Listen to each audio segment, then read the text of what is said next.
All right, you ready for this? Because today, we're diving deep, like really deep into Secrets of the Millionaire Mind. Oh, yeah. A book that's been requested a lot. And I'm excited to, really unpack these excerpts, unearth those golden nuggets, Yeah. about financial wisdom. Mm-hmm. You ever notice how some people just like attract money Yeah. effortlessly? Yeah.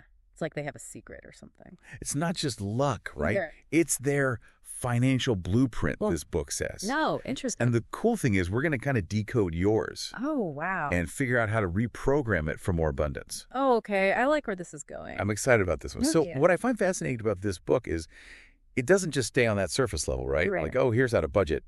It goes deeper. Yeah. It's about the psychology of wealth, right? Exactly. It really digs into this whole idea of a financial blueprint, which is like this subconscious programming, right? Yeah. That shapes your entire relationship with money.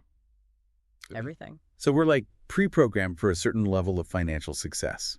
In a way, yes. The book uses this analogy of a financial thermostat. Oh, interesting. Yeah, so think about it this way. Your financial thermostat might be set, for a comfortable income. But once you hit that, you might subconsciously sabotage yourself Oh, wow. from going any higher. Interesting. You return to what feels normal, even if it's not the best for you.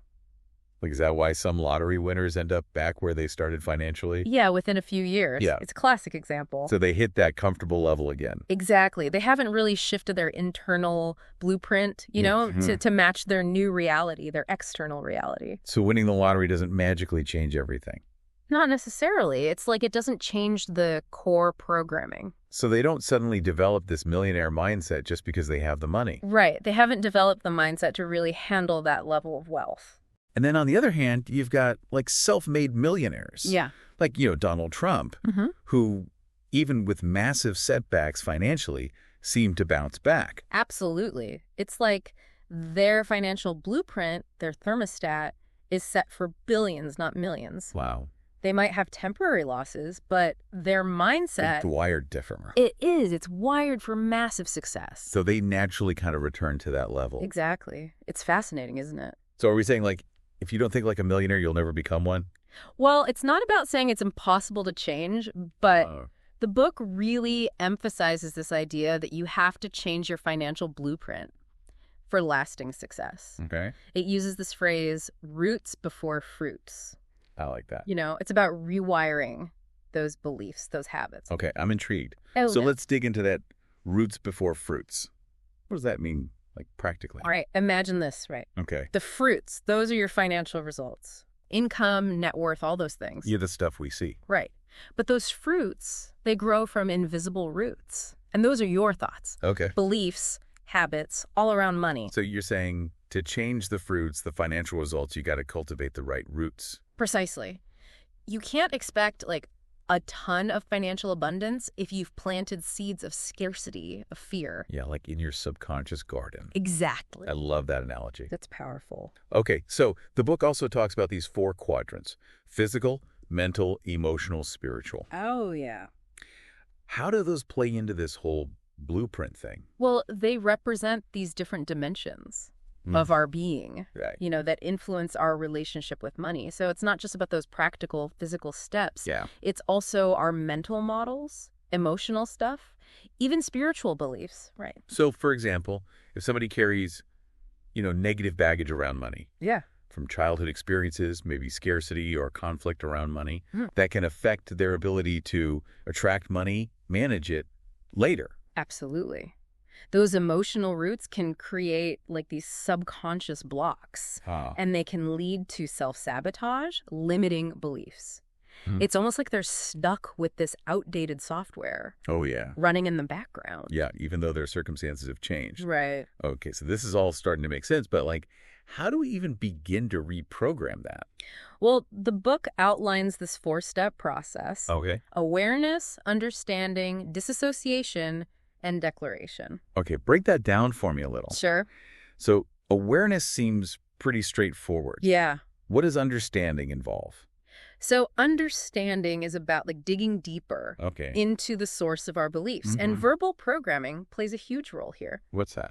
It's the things we heard about money growing up. Okay. You know, those messages. Yeah. They shape our blueprints directly. So like, money doesn't grow on trees. Yeah. Exactly. Or like if your parents were always stressed about bills. Yeah, constantly. The book gives this great example. The author's dad would say things like, "What am I? Made of money?" Or, "Are you crazy?" Oh, wow. Whenever he was asked for money as a kid. And those repeated messages, they become like ingrained in your subconscious. Exactly. And then modeling is about what we observed. Yes. Even if it wasn't directly stated. Yeah. So like if you saw your parents fighting about money all the time, you might subconsciously associate money with stress, even if they never said money is bad. Yeah. Right. It's powerful stuff. It is. And that lack of awareness, that's what keeps us stuck. Many times, yes. It's like this funny anecdote in the book. This woman always cuts the ends off a ham, Yeah. before cooking it. Her mom did the same thing, and turns out grandma's pan was just too small. That's hilarious. Right. But it's like we inherit these beliefs without even questioning them. That's so true. So just like that ham story, we often inherit beliefs about money without questioning them. That's why that first step, awareness, so important. Then understanding where those beliefs come from. Got it. So we're aware. We understand where it came from. What's next? Disassociation. Yes. That's separating yourself, your identity, from those beliefs. Okay. Recognizing their learned patterns, not truth about you. So it's not, I am bad with money. Right. It's, I was taught to think about money in a way that isn't serving me now. Exactly. And once you make that distinction, then you can consciously choose different thoughts, behaviors. Which brings us to declaration. Yes. That's consciously choosing new beliefs about money and stating them with conviction. Like replacing those old limiting files. Yes, with these new wealth files. So it's about embodying that wealth mindset. Precisely. It's not just positive thinking. It's aligning your whole being with the reality you want to create. Powerful stuff. Okay, so we've kind of like uncovered the blueprint. We're exploring the roots, starting that reprogramming. Now I'm curious about how specific incidents in relationships kind of leave those imprints, right? Oh, yeah. The book goes into that. Lasting imprints on our blueprint. Absolutely. It goes beyond those general messages to these like single emotionally charged moments that can leave deep impressions. Okay. Yeah. So like the author's own experience. Yeah. Right? He talks about his feast or famine upbringing. His dad's real estate deals would swing the family between abundance and scarcity. Right, up and down. How did that shape, like, his financial patterns later? It created this subconscious belief that money was unpredictable. Yeah. It could disappear as quick as it came. Wow. So even when he became successful, he unconsciously recreated these patterns of boom and bust in his own finances. So even when things externally changed, his internal programming was still running the show. Exactly. And the book highlights how this can show up in different ways. For some people, it's this rebel thing. Oh, interesting. They become the complete opposite of their parents financially. Right. So if your parents were big spenders, you might be like super frugal. Exactly. As a reaction. Yeah. But that doesn't mean you've healed the underlying issue, right? You just swing into the other extreme. Right, but you're still operating from this place of fear or scarcity. That's a great point. And the book also talks about money being tied to anger and resentment. Oh, yeah. Can you unpack that a little? Sure. This often comes up when people come from poverty and they feel this sense of injustice. They might achieve success, but the underlying motivation... It's not healthy. No. It's anger and need to prove something. So instead of feeling joy or freedom, they're just more stressed and driven. Right. Stuck in that negativity. Yeah. And it can even lead to self-sabotage, right? Absolutely. They might subconsciously get rid of money to relieve that tension, the anger associated with it. So even with financial abundance, they can't really enjoy it. Right, because they haven't dealt with that baggage. Yeah, the emotional stuff. Yeah. The book really argues that you have to unlink money from those negative emotions and create a new association based on purpose, contribution, and joy. I love that. So to really illustrate how these specific incidents shape our blueprint, the book talks about the author's wife, right? Yes. And her money equals immediate pleasure association. Yeah. That came from a simple childhood experience. It did. She linked money to this instant gratification of getting ice cream Oh, wow. from the ice cream truck, you know? Yeah. So as an adult, this showed up as impulsive spending. Whenever she had money. Yeah, even if it wasn't the most responsible choice. It's amazing how these seemingly insignificant things from our childhood Whoa. impact us later. It's powerful. Subconscious programming. Totally. So the book encourages like really open communication about money history, right? Yeah, especially with partners.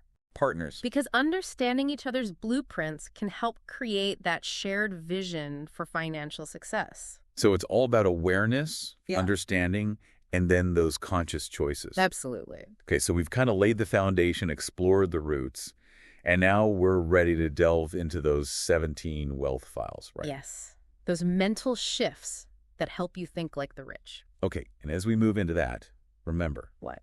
knowledge is important, but action is key. Couldn't agree more. Okay, let's unlock these wealth files. I feel like they're more than just like practical tips, you know? Yeah. It's about rewiring our thinking to match those who've already achieved that wealth. What's really cool is that it's like adopting the millionaire mindset. Like, think it until you become it, you know? Yeah. Rewiring those neural pathways to So above it. instead of like fake until you make it, it's more about internalizing the beliefs. Yes, exactly. The beliefs and behaviors that actually lead to wealth. Okay, that makes sense. So the book outlines 17 of these wealth files. Yeah. We probably can't get to all of them. Right. But which ones do you think are the most impactful? Oh, there are so many good ones. Yeah.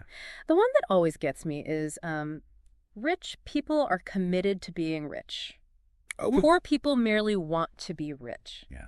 I can see how that's a big difference. It's huge. It's going beyond just wishing right. and actually taking action. So they're willing to do what it takes. Yes, Yeah. ethically and legally, of course, but they're committed to that outcome. They're not afraid to, get uncomfortable, Right. take risks. Exactly. What's another one that stood out to you? Ah, this one's great. Rich people think big.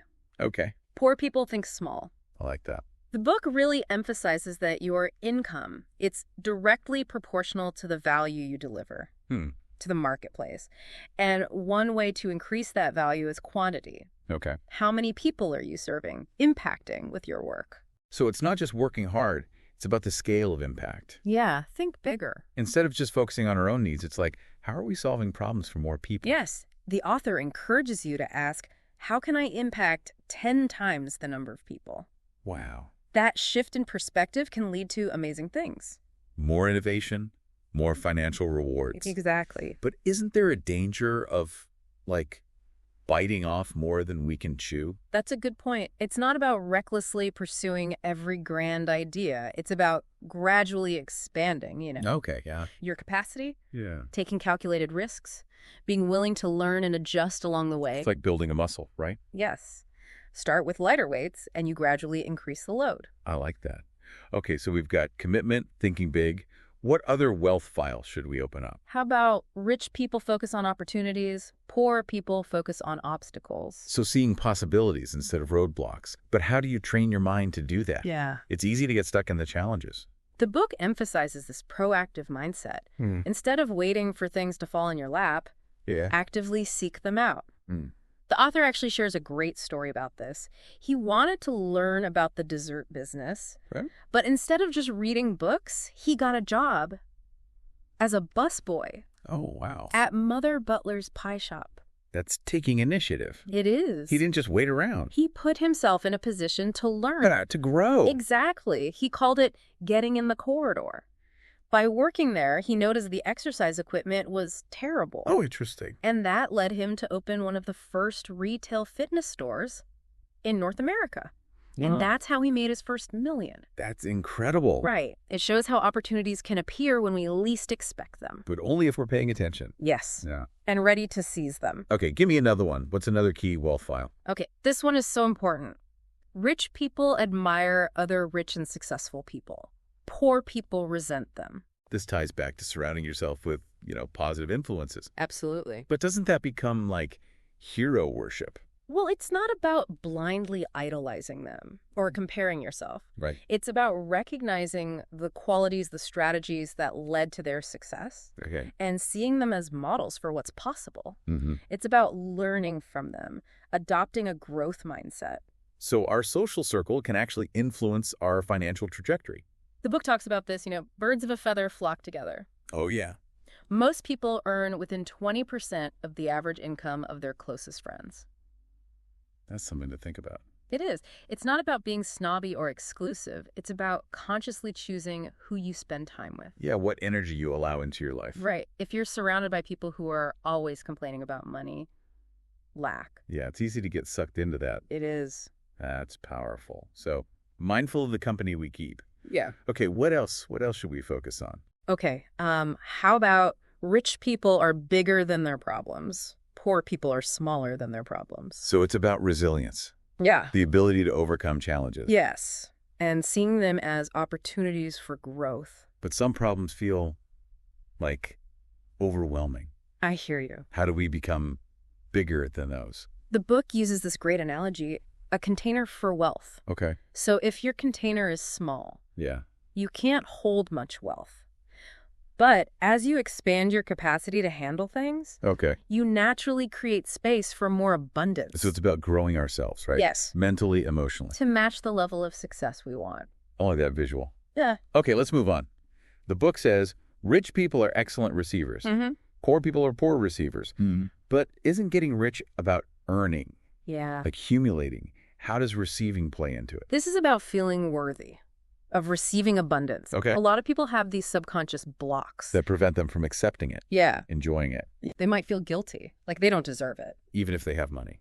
Or they're afraid of what others will think. Right. So the book really stresses nurturing yourself, Okay. allowing yourself to experience pleasure, abundance.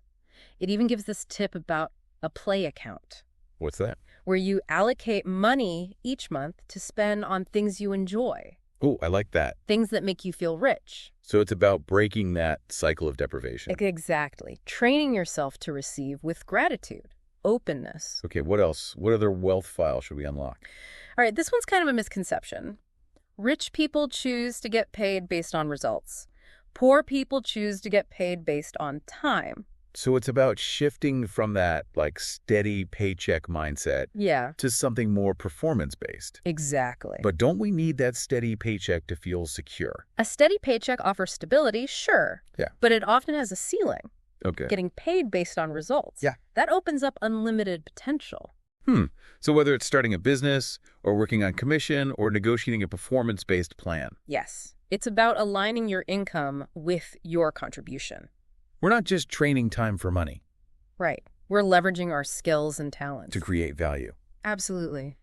The book also challenges that belief that we have to work hard for money, right? Yeah. It's not just about effort, it's about working smart. Rich people understand leverage. They make their money work hard for them. That's where passive income comes in. Exactly. Money earned without you actively working. Investments, rental properties, Right. royalties, Okay. any business that generates revenue without your constant involvement. So creating systems that work even while you sleep. Right. The book says building these passive income streams, that's crucial for true financial freedom. It's about designing a life where your money is working 24/7, Yeah. allowing you to pursue your passions, live life on your terms. Okay, this is all making sense. Hmm. Let's talk about this. Rich people focus on their net worth. Poor people focus on their working income. What does that actually look like? It's about the bigger picture. It's not just your monthly income. It's the total value of what you own, minus what you owe. The book highlights 4 factors: Okay. income, savings, investments, and simplification. So it's a holistic thing. It is. You need to generate income, save a portion, invest wisely, and simplify your lifestyle. To reduce those expenses. Exactly. Free up more capital. So having a financial roadmap. It is. It shows you where you are and where you want to go. Okay, this other one. Rich people manage their money well. Uh-huh. Poor people mismanage their money well. Kind of obvious, but what does that actually mean in practice? It's about discipline. Systems to handle money effectively. It's not just being frugal. Yeah. It's being intentional. Okay. The book uses this funny analogy. Oh, I like analogies. Okay, so imagine a child dropping an ice cream cone. Okay. If they can't handle a single scoop, would you give them a triple? No. You'd want to see if they could handle a little bit first. Exactly. And the same principle applies to the universe and money. Until you show you can manage what you have, you're unlikely to get more. I love that. It's not about depriving yourself. No. It's about proving that you're responsible. A good steward of your resources. So it's not just about saving every penny. It's also about enjoying your money, experiencing abundance. Yeah, finding that balance. Okay, we're on a roll with these wealth files. Which one should we tackle next? Okay, how about this? Rich people have their money work hard for them. Poor people work hard for their money. Ooh, that's a good one. Right. It's like shifting from being a slave to money to being a master of money. Exactly. How do we make that shift happen? It's about building those passive income streams we talked about. Yeah. Investing wisely, leveraging your assets to create freedom. Working smarter, not harder. Exactly. Making choices that support your future well-being, even if it means some sacrifice now. Okay. This is all starting to click. It's like building a blueprint for financial success, brick by brick. I love that. What else should we add to that foundation? How about this? Rich people constantly learn and grow. Poor people think they already know. So a mindset of continuous learning. But with so much information out there, how do we know what to focus on? It's about being open to new ideas, seeking out knowledge from those who are more successful. Right. Rich people, they're always learning, expanding their capacity. They're not afraid to invest in their own education. Absolutely not. They see it as a crucial part of their journey. Okay. What about the people who say, I'm just not good with money? Ah, yes. Or I'm not smart enough to be rich. Yeah. Those are limiting beliefs. Success is a learnable skill. The author often says, every master was once a disaster. I love that. It's about embracing that journey, not letting fear hold you back. So no matter where we are, we can always learn and grow. Exactly. The key is to be willing to learn from those who have already achieved what you want. So don't just take advice from your broke friends. Right. Find mentors, role models who are playing at a higher level. This has been amazing. Yeah. Exploring these wealth files. Mm. It's clear that they're about more than just money. I know. It's like a mindset for success in all areas. Absolutely. But the book stresses knowledge without action is meaningless, right? It is. So how do we bridge that gap, go from understanding to actually doing? That's where the rubber meets the road. It's about taking those insights and turning them into action. But so many people get stuck, right? I know. In procrastination, in fear. What's the secret to overcoming that?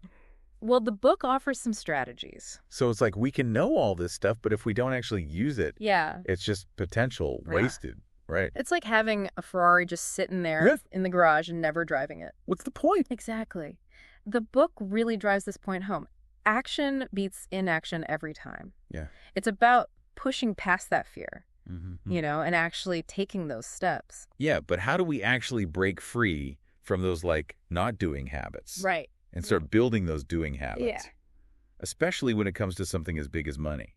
The book talks about the power of declarations. Okay. Going beyond just positive thinking and Mhm. actually choosing new beliefs. Okay. Empowering ones and stating them. With conviction. Yes. Like we're planting those seeds Yeah. in our subconscious. So by saying these declarations, we're like reprogramming that blueprint Yes. to align with what we want. It's like rewiring our brains for abundance. I like that rewiring for abundance. Right. The book even mentions like anchoring these beliefs Oh, yeah. into your body. With physical movements. Oh. It's like creating a multi-sensory experience. So we're not just thinking it. Yeah. We're feeling it. We're embodying it. Exactly. That's cool. I'm Oh. also curious about this be, do, have order Oh, yeah. that the book talks about. It's a powerful concept. What's that all about? It's about understanding that success isn't linear. You have to become the kind of person who attracts wealth, Okay. which then leads to doing the things that create wealth. And finally, you'll have the abundance. So BEDO heavy. Yes. It makes sense. Yeah. But isn't it a bit like chicken and egg?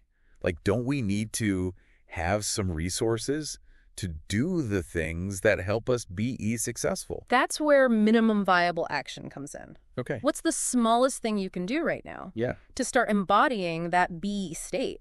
It might not need a ton of resources, but it needs that mindset shift. That commitment to action. Exactly. So even if we don't have all the things we think we need, Yeah, we can still start taking small steps. absolutely. I love that. Okay, so we've covered so much. I know, right? Unpack these millionaire mind secrets. Yeah. That whole blueprint, those wealth files, Mm-hmm. the importance of action. What does this all mean for our listener today? Yeah. What's the one thing they should take away from this whole deep dive? If I had to boil it down to one sentence, It would be. Your financial reality is a reflection of your internal blueprint. Change your blueprint, change your life. Oh, that's it. Right. This book, it's like a framework for understanding those deep beliefs, habits that are shaping our financial destiny, but also gives us a way to transform them. Yes. Create a new reality. It's empowering. We're not victims of our circumstances. Right. We can rewrite our financial stories. We absolutely can. And it takes work, right? It does. Ongoing learning, growth, commitment, becoming the best versions of ourselves. That's the journey. It's not a destination. No. So to our listener out there, I ask you this. What's that? What one thing could you become that would totally change your financial game? And what small step can you take right now to start? Love it. Don't just let this information wash over you. Yeah. Make a commitment to actually use it. Take action. And create the life you dream of. You got this. Remember, you have a millionaire mind within you. We all do. This deep dive has just given you the tools to unlock it. Absolutely. Keep exploring, keep growing, and keep taking action. We'll see you next time.